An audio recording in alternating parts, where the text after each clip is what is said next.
Bonsoir à toutes et à tous, ravi de vous retrouver pour cette nouvelle édition. Voici les titres de l'actualité de ce jour de Pâques.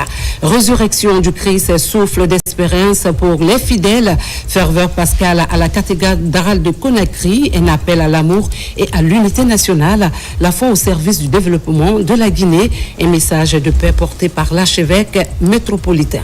Forte mobilisation des fidèles chrétiens, prières, recueillements et ferveur au rendez-vous, la résurrection du Christ est célébré dans toute sa grandeur. Tour d'horizon des paroisses dans cette édition avec Marie-Simone Noël Tono. Nous irons à Niani où l'héritage de Soundiata Keita renaît. Le Mandingue se rassemble pour réaffirmer son unité historique.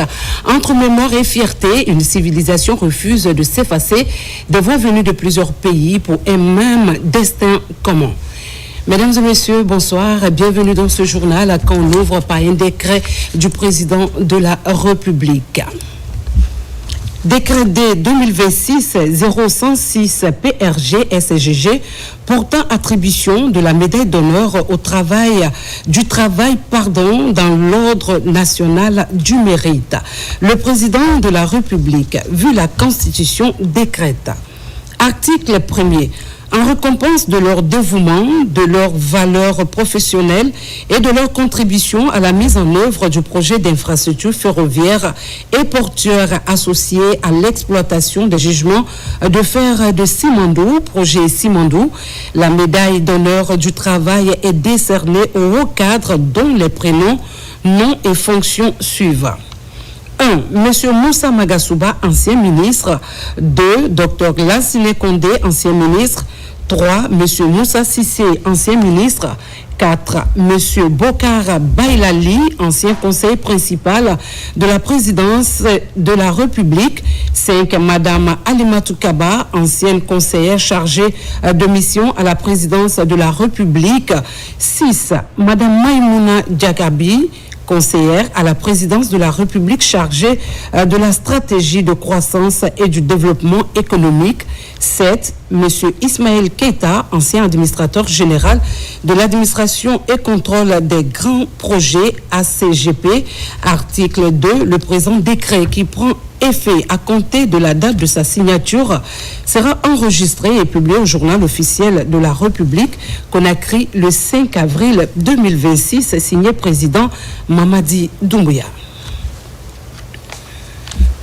À l'occasion de la fête de Pâques, le président de la République, Mamadi Doumbouya, a livré un message placé sous le sceau de l'expérience et du renouveau dans un contexte porté de sens, et il a exhorté les Guinéens à faire du pardon, de la solidarité et de l'amour du prochain des piliers du vivre ensemble. Pour le chef de l'État, ces valeurs demeurent indispensables pour consolider la cohésion nationale et impulser une dynamique de paix et de prospérité. Il a enfin appelé à une mobilisation collective au service de la nation dans un élan d'unité et de foi en l'avenir. Dans cette atmosphère de foi, les chrétiens catholiques célèbrent la fête de Pâques marquant la résurrection de Jésus-Christ. À Conakry, les églises ont fait le plein dès le matin dans une ambiance de ferveur, de prière et de communion. Plus grande solennité de l'Église catholique. Pâques symbolise l'espérance et le renouveau. Marie-Simone Noël Tono s'est rendue dans plusieurs paroisses de la capitale pour recueillir les temps forts de cette célébration.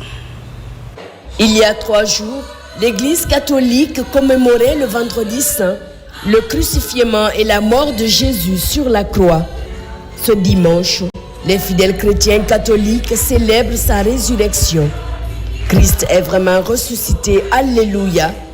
Voilà ce que clament depuis hier nuit toutes les églises de Conakry, à l'image de celles du monde entier, pour célébrer la Pâque de Jésus-Christ.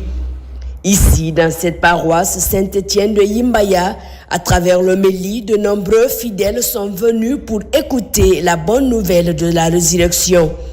C'est important pour nous qui écoutons aujourd'hui ce récit de la résurrection de notre Seigneur. Nous n'aurons jamais d'autres preuves matérielles de la résurrection de Jésus que le tombeau vide. En effet, si nous croyons au Christ ressuscité, c'est parce que nous avons fait confiance au témoignage des apôtres et à celui des premières communautés chrétiennes qui nous ont été transmises de génération en génération. La joie, c'est de me retrouver parmi mes frères et sœurs et de faire cette fête. Et aussi que ça se trouve que la Guinée se trouve en paix et que tout se passe bien dans les conditions normales. À la solennité pascale, l'Église baptise et donne le sacrement de l'Eucharistie aux enfants et aux adultes. À la paroisse Saint-Pierre et Paul de Bonfils, comme dans les autres paroisses, le même rituel est accompli à la veillée pascale pour marquer la solennité. La fête de Pâques, c'est la plus grande fête chrétienne. C'est à cette occasion aussi que les catéchumènes sont reçus et baptisés à l'église pour solenniser leur entrée dans la famille chrétienne.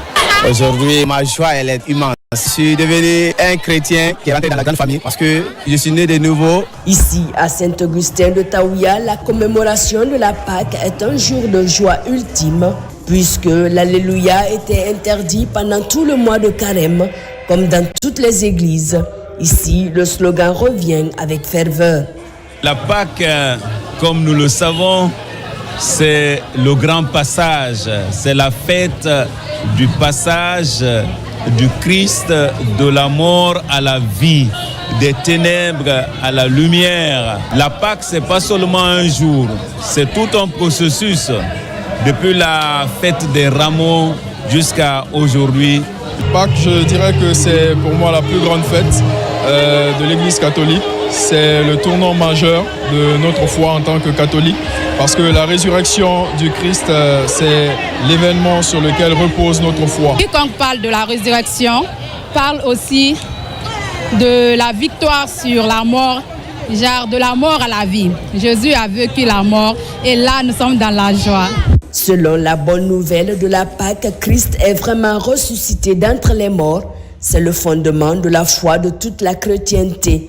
À Notre-Dame des Monts d'Amdalaï, cette célébration est vécue comme un engagement plus radical à continuer à vivre une véritable conversion à la suite du Christ. La conversion ne se limite pas seulement pendant ce temps de carême, c'est une continuité. C'est un exercice qui se vit tous les jours jusqu'au dernier jour de sa vie. Il existe des réalités dans notre vie sur lesquelles le fait de voir ou croire nécessite une grande capacité de courage qui renforce notre expérience humaine. C'est-à-dire que l'expérience de la résurrection de Jésus a suffi pour faire naître la foi des apôtres au Christ. Jean, le disciple bien-aimé, nous partage une joie animée de grands sentiments en voyant de ses propres yeux le signe du tombeau vide de Jésus. Cette expression employée dans l'Écriture, il vit et il crut, devient source de motivation pour tous les apôtres dans leur témoignage au Christ ressuscité. Après 40 jours de jeûne, de prière et d'aumône, voici enfin le jour tant attendu. Les paroissiens de Saint-Michel de Koleya partagent également la même joie de l'Alléluia qui signifie loué soit Dieu. Notre Seigneur et Sauveur Jésus-Christ a brisé les entraves de la mort et est ressuscité comme il avait prédit. C'est pour nous donc un jour de fête et de joie. Je suis dans la joie parce que le Christ est ressuscité. Il est notre chemin à suivre. C'est une joie immense pour moi aujourd'hui que le Christ ressuscite d'entre les morts. Un même Alléluia, une même joie en ce jour. Les fidèles de la paroisse Anne-Marie Javoué de Nongo vivent la même clameur, c'est la Pâque. La fête de Pâques est la plus grande fête chrétienne. La première d'ailleurs que les chrétiens ont commencé par célébrer parce qu'elle se trouve au fondement de la foi chrétienne. C'est par la mort et la résurrection de notre Seigneur Jésus-Christ que nous sommes chrétiens aujourd'hui. C'est cette mort et cette résurrection qui nous a réconciliés avec le Seigneur et qui nous permet aujourd'hui de pouvoir rester en communion avec lui. La fête de Pâques représente la fin du temps de pénitence et surtout la résurrection de Jésus et une nouvelle vie pour nous. Donc Jésus a donné sa vie sur la croix pour nous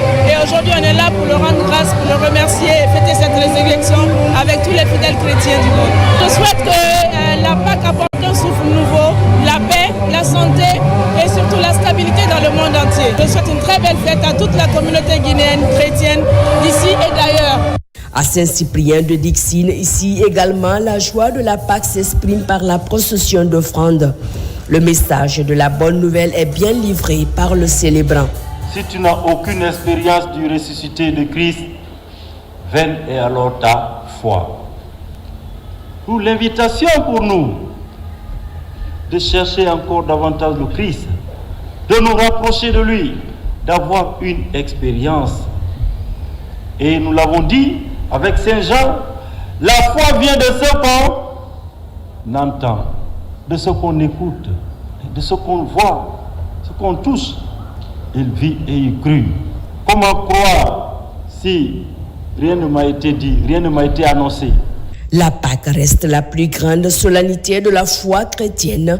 En ce jour de fête, les fidèles n'ont qu'une seule conviction, celle de célébrer le Christ ressuscité.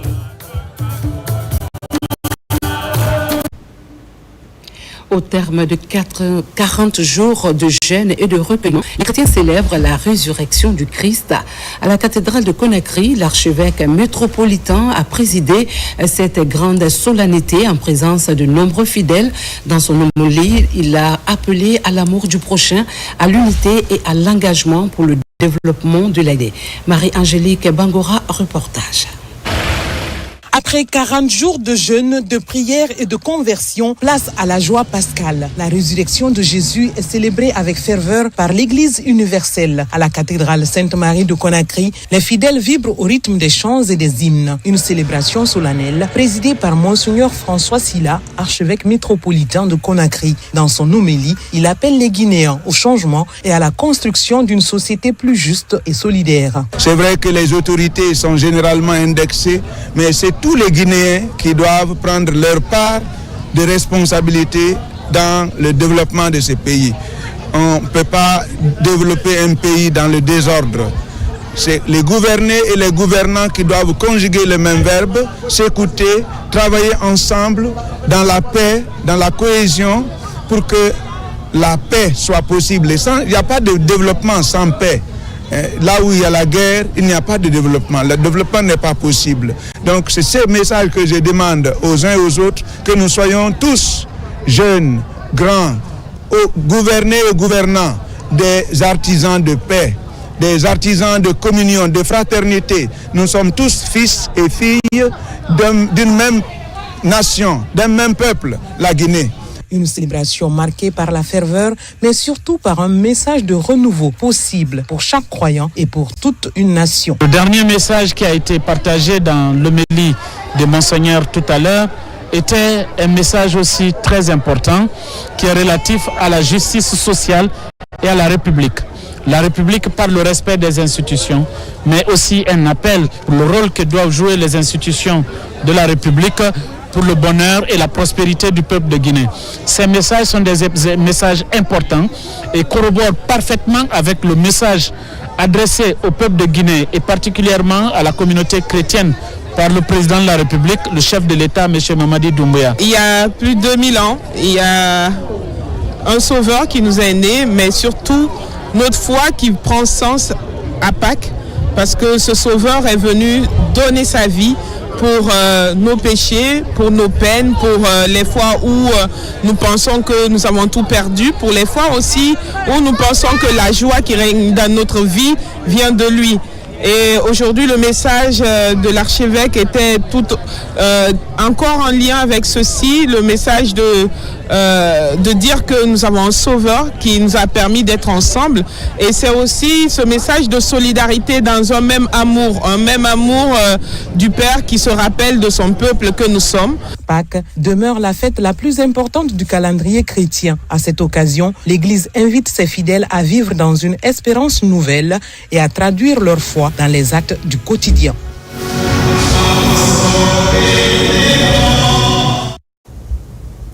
Dans la haute banlieue de Conakry, les paroisses ont vibré au rythme de la célébration de Pâques. Les fidèles chrétiens y ont commémoré la résurrection du Christ dans un élan de foi et de communion.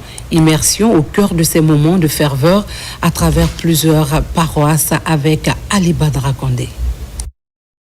À Kountia, la paroisse Saint-Mathieu a vibré au rythme de la solennité de la résurrection de Jésus-Christ d'entre les morts. Une célébration marquée par la participation massive des fidèles pour marquer leur attachement à Jésus-Christ. Le Christ lui-même s'est montré vivant ici. Et il a cheminé avec eux, il a mangé, il a partagé avec eux. Pourquoi? Parce que le Christ voulait vraiment les consolider dans leur vie. Je souhaite bonne fête à toute la population guinéenne parce que la fête nous a trouvés en bonne santé par la grâce de Jésus-Christ. Parce que c'est grâce à lui, toute la famille est heureuse. Au kilomètre 36, la paroisse Saint-Kizito a connu une célébration haute en couleurs. Les fidèles, vêtus de leurs plus beaux habits, ont pris part à cette célébration eucharistique. Sans la résurrection de Christ, notre foi est vaine, notre espérance est vaine, notre prédication est vaine. Et cette espérance fonde la joie que vous voyez dans cette paroisse. Tout le monde est content. À Antanor, la paroisse Saint-Benoît accueille une foule nombreuse pour célébrer Pâques. La cérémonie a aussi été marquée dans toutes les églises par le baptême des catéchumènes et la première communion. La fête de Pâques regroupe tous les fidèles chrétiens du monde entier pour commémorer la résurrection du Seigneur. Et cette commémoration n'est pas seulement une simple joie, elle est fondée sur la foi, une foi très très profonde, ici comme ailleurs. Ici, à Sofonia, la paroisse Saint-Charles-Luanga s'est distinguée par une organisation remarquable par la commission liturgique. Je remercie tout le monde, je prie le bon Dieu que cette résurrection apporte la paix, la santé à tous les Guinéens et à tout le monde. Istorno, sœur de Saint-Joseph de Cluny. Aujourd'hui, c'est une joie pour moi de vivre la Pâque du Seigneur dans la paroisse Saint-Charles-Luanga de Sofonia. La Pâque n'est pas seulement un événement historique, mais c'est un événement qui se lit dans le visage des fidèles. En voyant les fidèles qui sont en pleine joie et qui sont joyeux. C'est la plus grande fête chrétienne. Elle est le sommet et le socle de notre croyance. Oui, le Christ est ressuscité. Il est sorti de la tombe. Et la signification de cette fête, c'est quoi? C'est que la tombe, la mort, est l'aiguillon du péché. Nous sommes quelquefois dans les ténèbres, dans le péché, dans la mort. Nous sommes quelquefois anéantis par les soucis de ce monde, la haine et la tristesse. La paroisse Sainte-Odile de Simbaya a célébré Pâques dans une atmosphère de recueillement et de joie. Avec cette résurrection, notre cœur passera d'un cœur de pierre à un cœur de chair. C'est pour nous un moment de véritable grâce. Il faut rechercher les biens d'en haut. C'est là que le Christ est assis à la droite du Père. Pour la fête de Pâques, pour nous chrétiens de Sainte-Odile, nous demandons au Seigneur Jésus-Christ de nous renforcer dans notre foi, qu'il nous donne la force de ne plus retomber dedans. Nous sommes aujourd'hui dans la grande joie de la fête de Pâques. C'est quoi Pâques? Pâques, c'est la résurrection de notre Christ Jésus. C'est la fête la plus grande chez les chrétiens. Et je souhaite à tous les Guinéens bonne fête de Pâques. À Lambagny, la paroisse Saint-Jacques a vécu une célébration intense. La liturgie soigneusement préparée a mis en valeur les différents temps forts de la résurrection du Christ. Que cette fête, ça nous aide de transformer notre vie, de changer notre vie. En chantant Alléluia, en chantant Gloria, que ce soit la vraie Gloria dans notre vie, que ce soit la vraie Alléluia dans notre vie. Le Christ est mort pour nous apporter la paix, pour nous apporter le salut. Il faut qu'on profite de cette fête de Pâques pour prier pour la paix dans notre pays. Donc aujourd'hui, c'est vraiment la paix que je souhaite à la Guinée et je profite pour souhaiter la paix dans le cœur de tout un chacun parce que la paix se construit d'abord dans le cœur. Le Christ ayant été méconnu, pas compris par les humains, ils l'ont crucifié, ils l'ont tué. Donc cet acte est passé par le Christ Jésus pour que tout chrétien croit en son Père davantage. Enfin, à Dubrika, la paroisse Sainte-Thérèse de l'Enfant Jésus a célébré Pâques dans une grande ferveur. La résurrection du Christ représente pour nous un signe d'espoir, un signe de renaissance de l'Église, un signe du renouvellement dans l'engagement. Le chrétien doit aussi cultiver le pardon, la prière. Il doit aimer la maison de Dieu. L'Église doit être son socle, son soubassement. Ces paroisses de la haute banlieue de Conakry, les chrétiens ont célébré Pâques dans la foi, l'unité et l'espérance. Direction la cathédrale de la Toussaint, les fidèles chrétiens anglicans se sont massivement mobilisés aux côtés de leur archevêque pour célébrer la résurrection du Christ Sauveur, un moment de forte spiritualité marqué par la prière, le recueillement et un profond rapprochement avec le Seigneur Jésus-Christ. Le point avec Robert Séditono. La mobilisation est festive à la cathédrale Toussaint de l'église anglicane de Guinée. Ce matin, le dispositif est fait pour la célébration de la fête de Pâques qui marque la fin de la Semaine Sainte, 3 jours après la crucifixion. Dans la joie et l'allégresse, ce passage de la mort à la vie, mais aussi appelé la rédemption ou le renouveau, est célébré. Sans cette résurrection, la foi chrétienne est vaine. C'est parce que Christ est ressuscité que notre foi est réellement une foi. Prions pour toutes les autorités, surtout pour les 2 religions en Guinée. Cette année surtout, je prie que la rupture collective qui a commencé, que cela soit continuel, dans la paix, dans la sérénité. Les enseignements bibliques de ces jours rappellent aux croyants la puissance de la vie. Le célébrant dans son sermon, l'archevêque a appelé les fidèles à la culture du pardon, de l'amour et de la tolérance. Il a aussi formulé quelques doléances à l'endroit du gouvernement. À nos gouvernants, en cette fête de Pâques, cœur de la foi chrétienne, où nous célébrons la victoire de la vie sur la mort, de la lumière sur les ténèbres, je voudrais, au nom de l'Église anglicane de Guinée, vous adresser mes vœux les plus sincères de paix, de sagesse et de renouveau. Nous saluons également les dispositions prises pour le retour à l'ordre constitutionnel.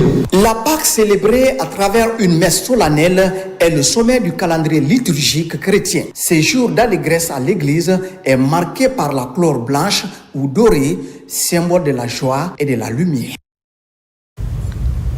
À l'occasion de cette fête de Pâques, les fidèles des églises et missions évangéliques de Guinée ont célébré dans une grande ferveur la mort et la résurrection de Jésus-Christ.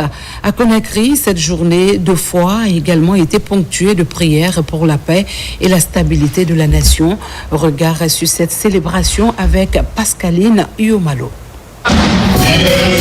À Kitaya, chants de louanges, pas de danse et de prières ont rythmé la célébration à l'église de la réconciliation et de guérison. Ici, les fidèles célèbrent la résurrection du Christ, tout un sens pour eux. Je voudrais dire au peuple de Guinée, et tout particulièrement au chef de l'État, à tous ses collaborateurs, à chaque femme et à chaque fille de ce pays, que nous célébrons l'espoir. La Pâque est une célébration pour magnifier l'œuvre de Dieu, la victoire que Dieu donne gratuitement à l'homme par la foi.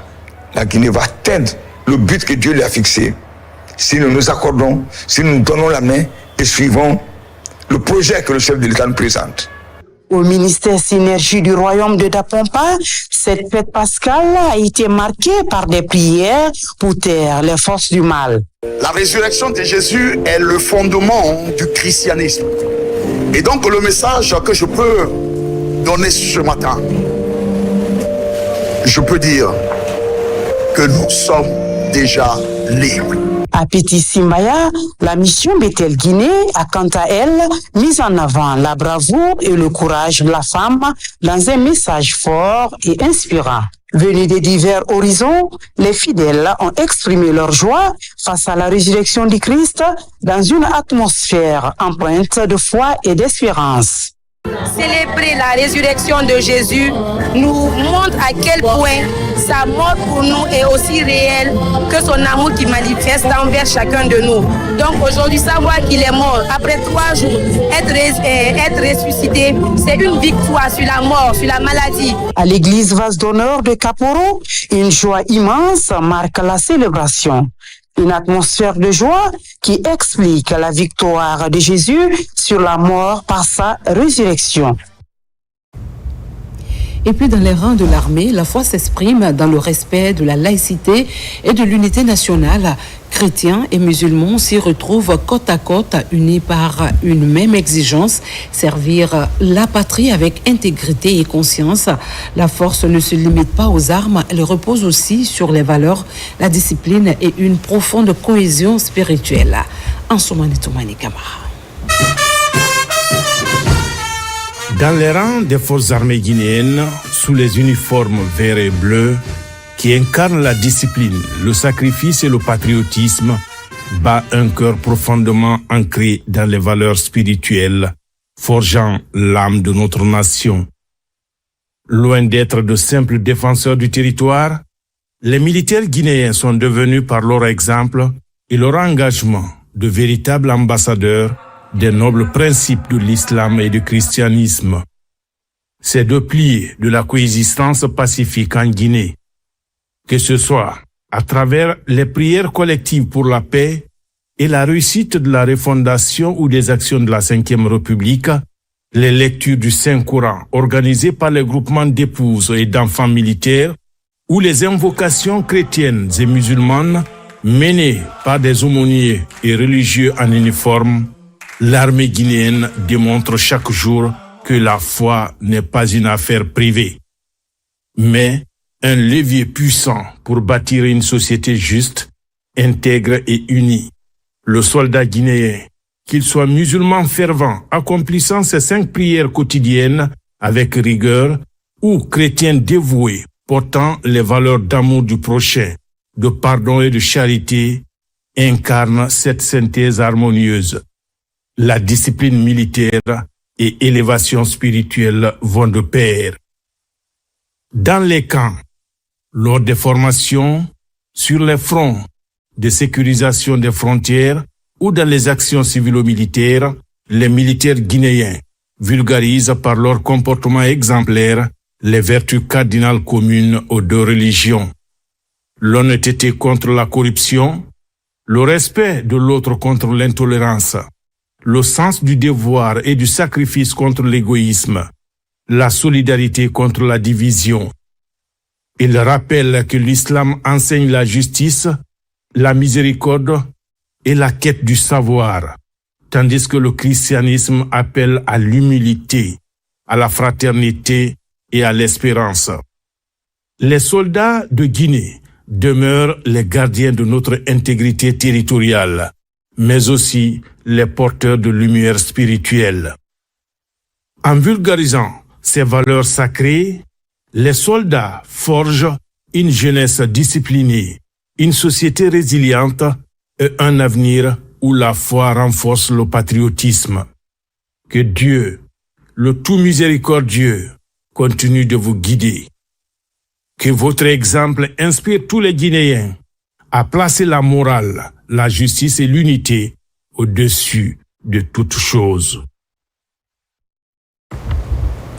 Et puis cette brève, le Premier ministre Amadou Ouriba s'est rendu ce matin à Kankan, accompagné de plusieurs membres du gouvernement pour présenter les condoléances du président de la République suite au décès de Kar Eladj Karamo Bangali Kaba, premier imam de la grande mosquée de Kankan, figure religieuse respectée. Il était également inspecteur régional de la Ligue islamique dans la région, reconnu pour sa foi, sa franchise et sa lucidité. Le défunt a été conduit à sa dernière demeure après les prières funèbres à la grande mosquée au cimetière de Mbemba-Koro dans le quartier Banankoroda. Que son âme repose en paix. Amin. berceau de l'empire mandingue, Niani, dans la préfecture de Mandiana, a accueilli ce dimanche le Forum international du Mandingue, une rencontre marquée par la présence des descendants de Soundiata Keïta, des représentants des anciens territoires mandingues et du ministre de la Culture. Au-delà des retrouvailles, les participants ont réaffirmé leur attachement à l'unité et aux valeurs héritées de cette grande civilisation. Malgré les vicissitudes de l'histoire, la cérémonie s'est achevée par la pose de la première pierre des musées pour la préservation et la transmission de cet héritage. Depuis Niani, Mamadou Djoumaba, Kerfa Lamane, Ousmane Ba, Abdelkarim Kamara.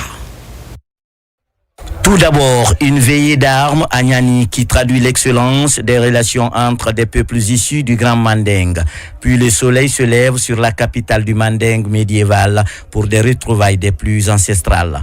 Par le Forum de l'Unité, un des puissants empires de cette époque retrouve son âme en ce dimanche 5 avril 2026 à Niani, avec la présence de tous les alliés de Soundiata Keïta lors de la bataille de Kirina en 1235. À date, il est difficile de toucher le doigt pour l'existant qui montre qu'effectivement il y a eu une puissance sur cette terre. C'est cette motivation qui nous a poussé à organiser ce forum afin qu'on puisse non seulement s'échanger, exprimer le besoin de quoi? Rappeler nos valeurs ancestrales. Ces peuples sont venus du Mali, de la Guinée, du Libéria, de la Sierra Leone, de la Côte d'Ivoire et d'autres pays. Avec un seul esprit de corps, hier, aujourd'hui, plus que jamais, malgré les vicissitudes, les heurts, l'unité du Mandingue ne sera fissurée pour rien au monde. Depuis le 5e siècle, Niani existe, ce qui est prouvé d'abord par les recherches archéologiques. Mais Niani est là, demeure et reste. Nous, la génération actuelle, notre objectif, c'est de réhabiliter cette capitale-là de Soundiata Keïta. Mon grand-père est le 14e descendant de Soundiata. Son grand-père aussi est le 7e descendant de Soundiata qu'on appelle Massagré. Je ne peux que remercier le président de la République. Chaque année ou chaque 2 ans, nous organisons.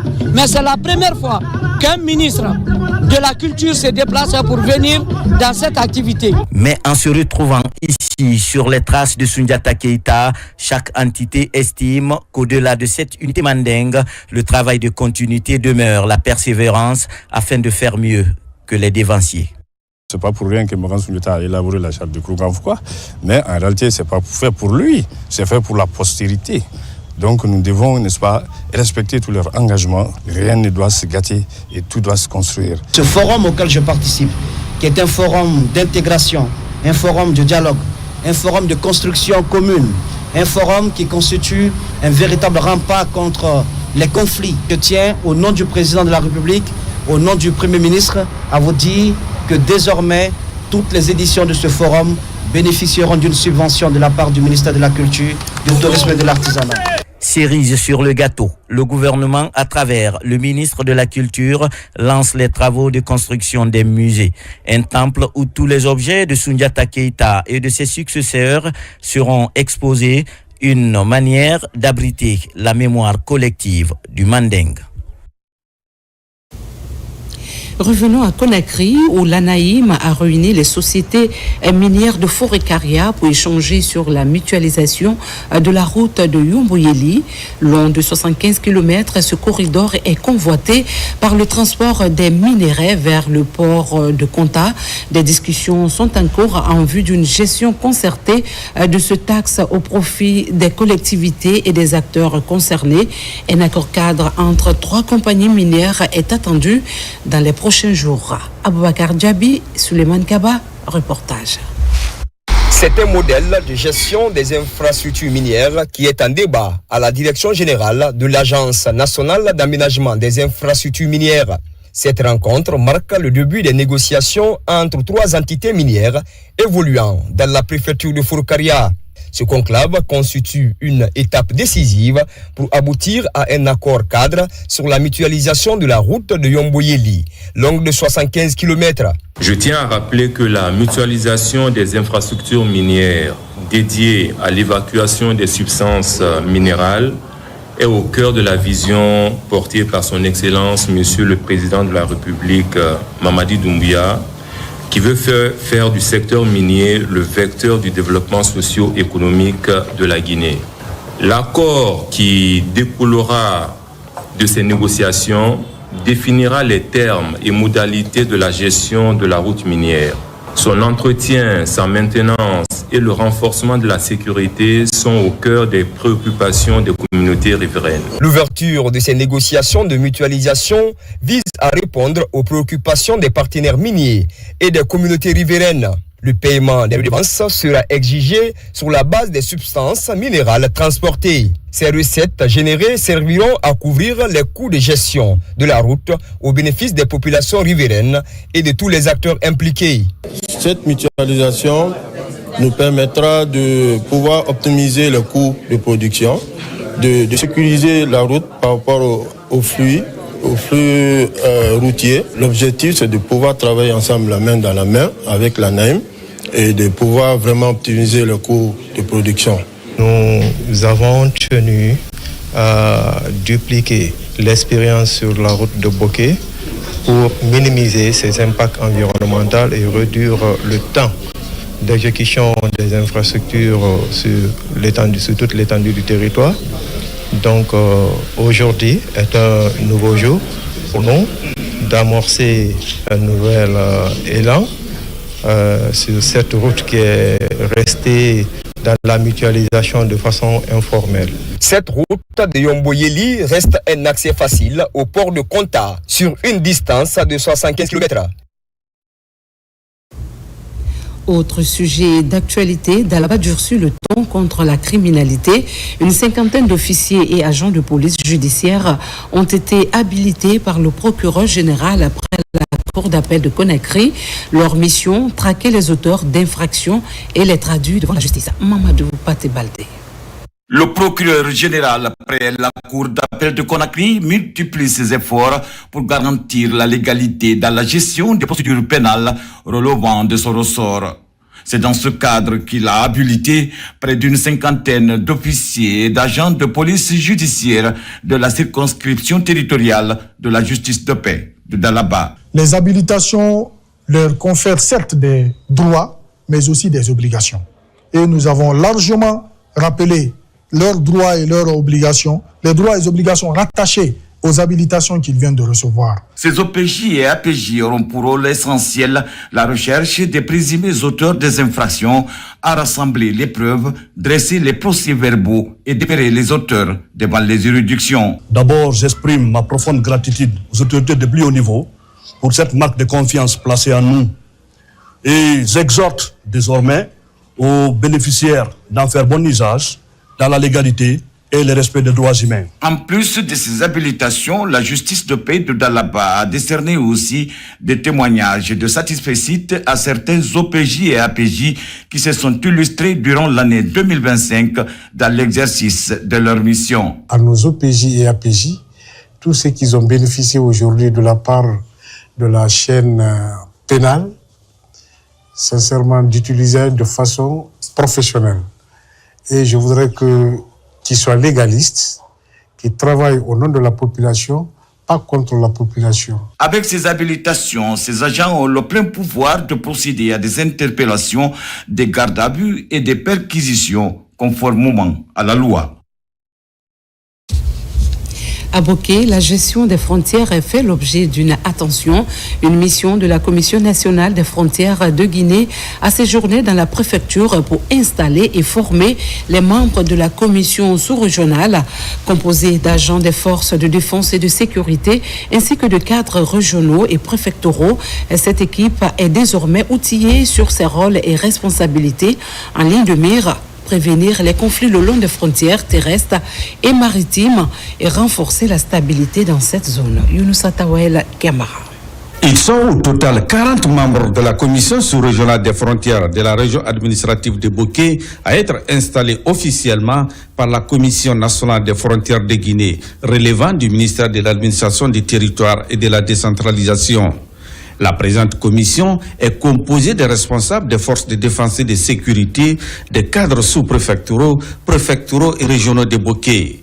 L'occasion pour les émissaires de la Commission nationale des frontières de Guinée de rappeler le rôle capital que doivent jouer les acteurs le long des frontières maritimes et terrestres au niveau de la région administrative de Boké. Nous sommes là sur l'instruction de Monsieur le ministre de l'administration territoriale de la décentralisation relative à la mise en place des sous-commissions régionales des frontières. Ces sous-commissions régionales des frontières ont un rôle moteur à jouer dans la gestion et la prévention des conflits frontaliers, mais également dans la coordination des actions publiques de l'État au niveau des localités frontalières. À peine installés, les membres de la commission sous-régionale des frontières de la région de Boké se sont engagés à jouer pleinement leur partition pour assister la Commission nationale des frontières de Guinée dans l'exécution de son mandat. C'est un motif de satisfaction pour nous d'institutionnaliser un travail de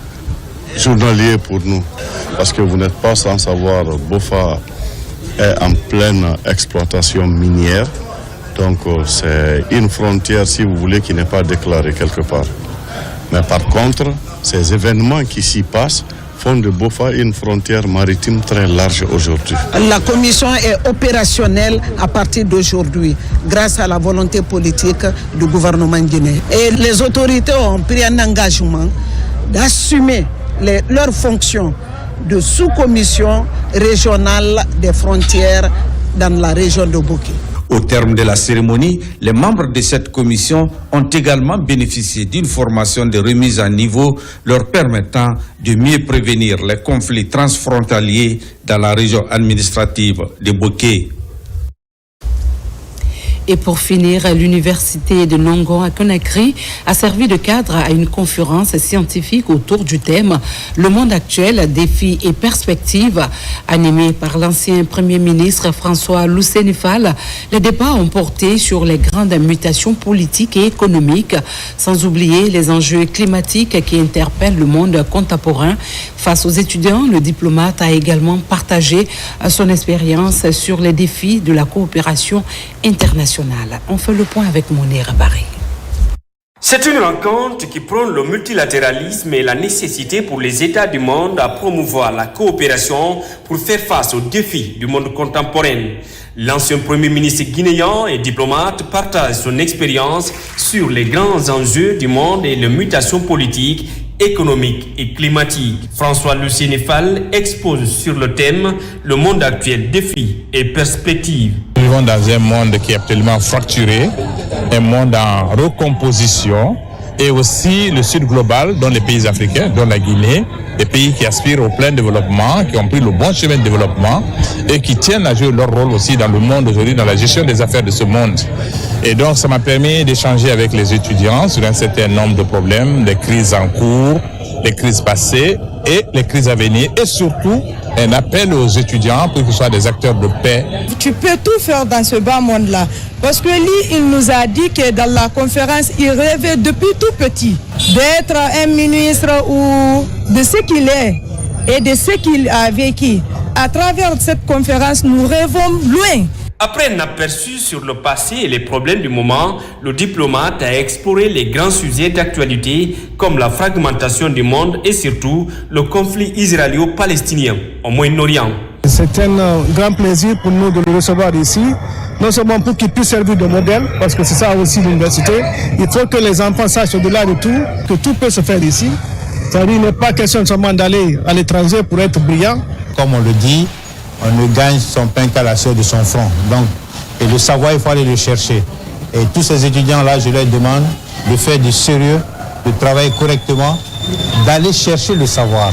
Ce n'est pas seulement dans les livres, mais c'est aussi à travers des activités comme les conférences. Face aux crises politiques, climatiques et économiques, le conférencier prône en faveur du multilatéralisme et à la coopération internationale. C'est la fin de cette édition. Merci de l'avoir suivi. Joyeuse fête de Pâques à tous les chrétiens de Guinée et du monde. Que la résurrection du Christ illumine vos vies, renouvelle votre foi et apporte paix, amour et espérance. La Guinée, notre paradis, terre de richesse et d'innovation. Belle et sainte fête de Pâques à toutes et à tous.